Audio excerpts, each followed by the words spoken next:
हमारे घर में मेरे जेठ जी का एक बेटा था। वह घर में सबसे छोटा था, इसलिए घर में वह सबका लाडला था। घर के सब लोग उसे बहुत प्यार करते थे। उसकी उम्र 18 साल थी। वह मेरे साथ बहुत मजाक मस्ती करते रहता था और मैं भी उसे अपना बेटा समझकर अपने गले लगाया करती थी। एक दिन मेरे पति काम की वजह से शहर से बाहर गए थे। वह शाम को वापस आने वाले थे, लेकिन रास्ते में भारी बारिश की वजह से वह नहीं आ पाए।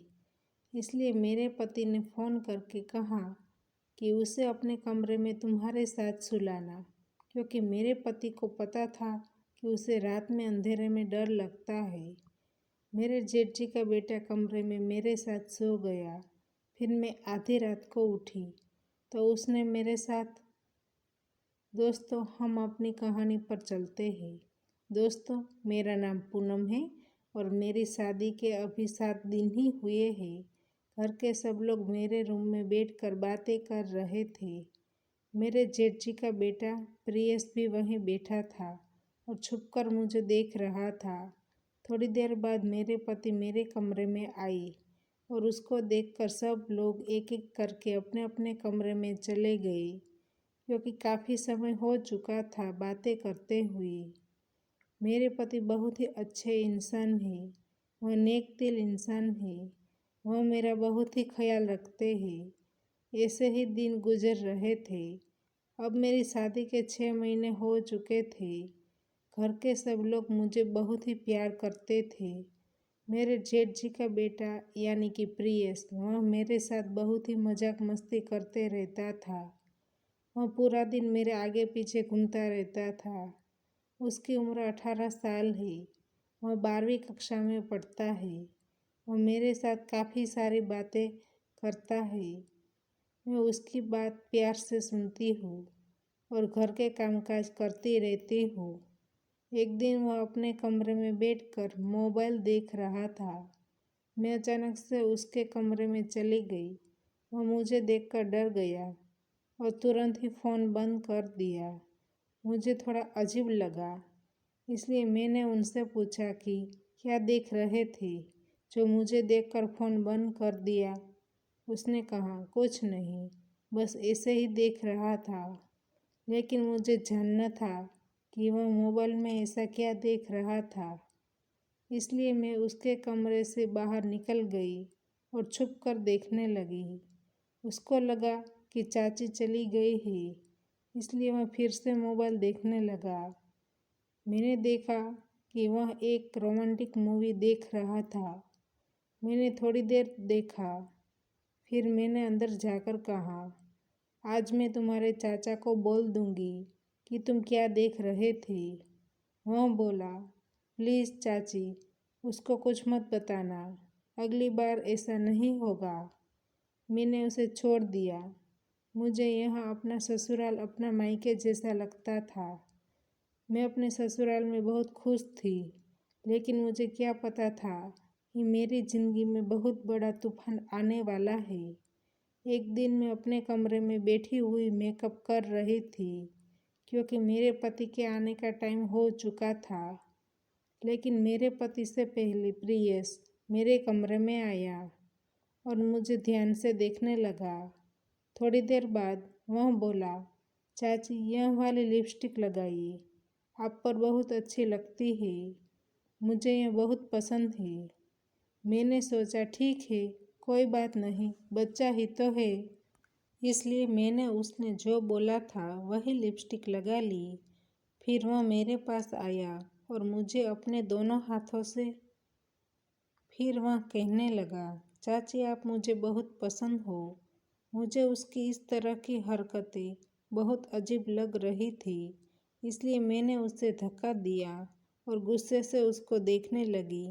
वह समझ चुका था। फिर बोला, चाची, आप तो गुस्से हो गई। आप तो मेरी बड़ी बहन की तरह हो। आपको बुरा लगा हो तो मुझे माफ़ कर दीजिए। ऐसा कहकर वह कमरे से बाहर चला गया। अब मुझे अपनी सोच पर शर्म आने लगी थी। मैं सोच रही थी कि वह तो मुझे अपनी बड़ी बहन की तरह गले लगाया था। मैं तो उसके बारे में कितना गलत सोच रही थी। मुझे अपने आप पर शर्म आने लगी थी।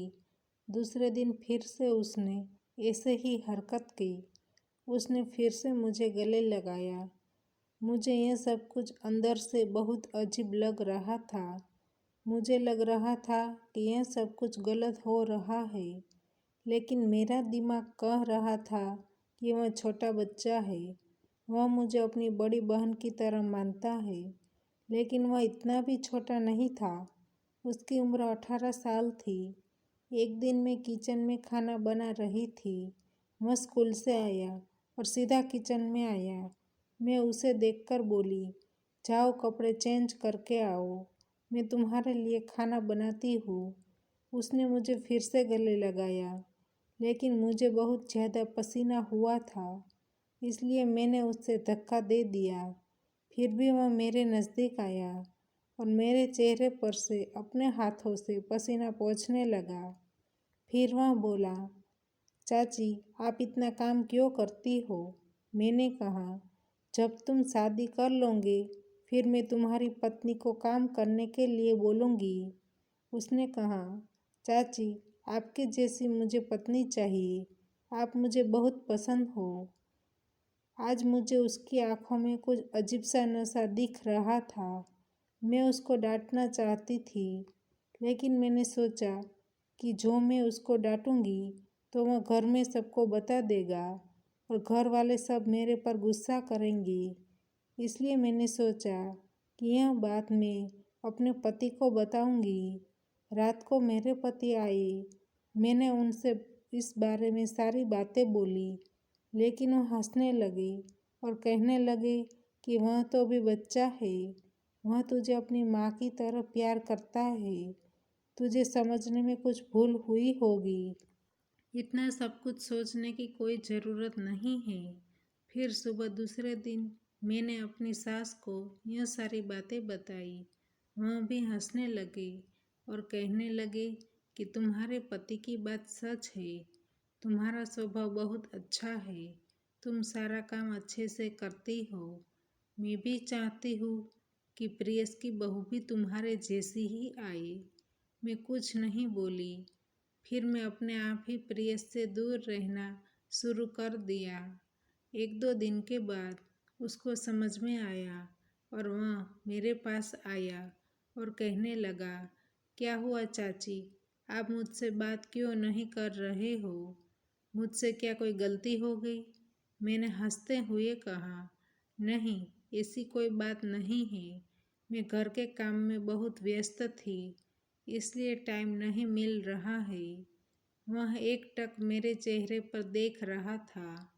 फिर थोड़ी देर बाद वह बोला, चाची आपका चेहरा बहुत सुंदर है। मुझे ऐसा लगता है कि मैं उसे देखते ही जाऊँ। मैंने उसे कहा, मैं तुम्हारी चाची हूँ और तुमसे बड़ी हूँ, इसलिए तुम मेरे साथ ऐसी बातें मत करो। फिर वह कुछ नहीं बोला और वह वहाँ से चला गया।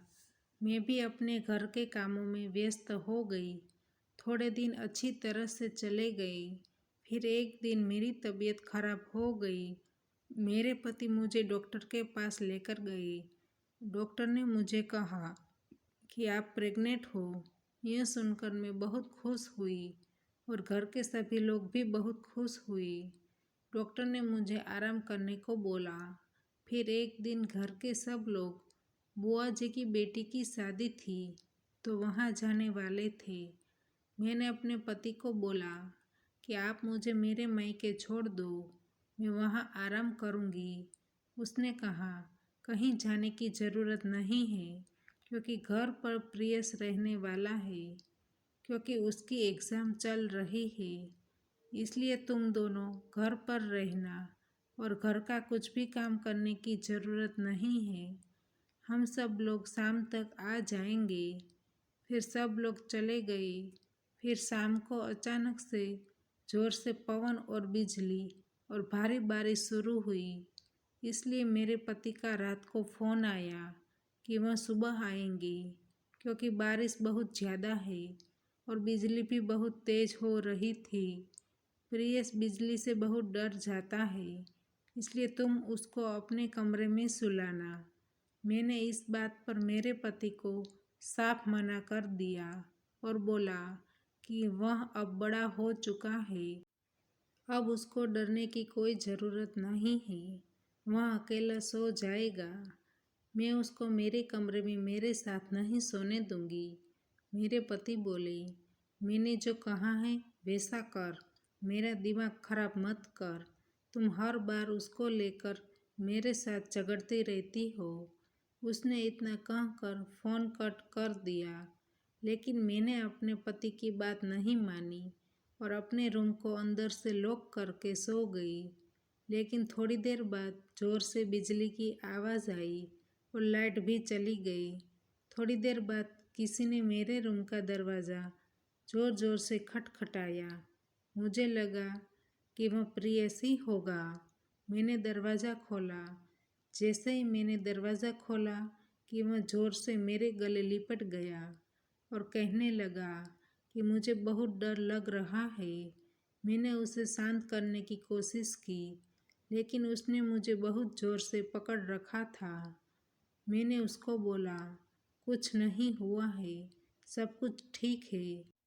फिर धीरे धीरे उसने मुझको अपने हाथों से, तभी मैंने उसको धक्का देकर दूर किया। तभी लाइट भी आ चुकी थी और बिजली भी बंद हो चुकी थी। इसलिए मैंने उसको कहा कि अब तुम अपने कमरे में जाकर सो जाओ। मैंने कहा, अब बारिश भी बंद हो चुकी है। वह मेरे सामने देखकर बोला, मेरे अंदर जो आंधी लगी हुई है, जब वह शांत हो जाएगी तब मैं अपने आप चला जाऊंगा। इतना कहकर उसने दरवाज़ा बंद कर दिया। फिर वह मेरी ओर आने लगा। उसकी आंखों में मुझे नशा दिखाई दे रहा था।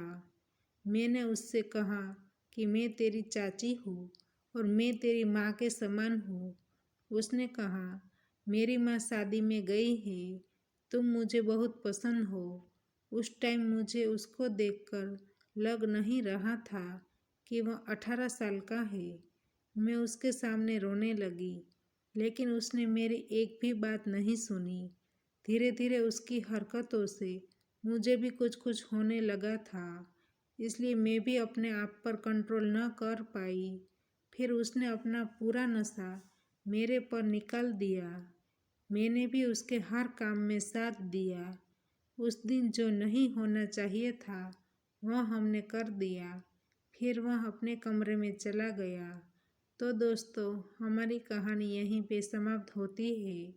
आपको कहानी पसंद आई है तो वीडियो को लाइक करें और शेयर करें, और चैनल पर नए हैं तो चैनल को सब्सक्राइब करें, और हाँ, नोटिफिकेशन बेल को ज़रूर दबाइए ताकि आने वाली अगली अपडेट आपको सबसे पहले मिल सके। धन्यवाद।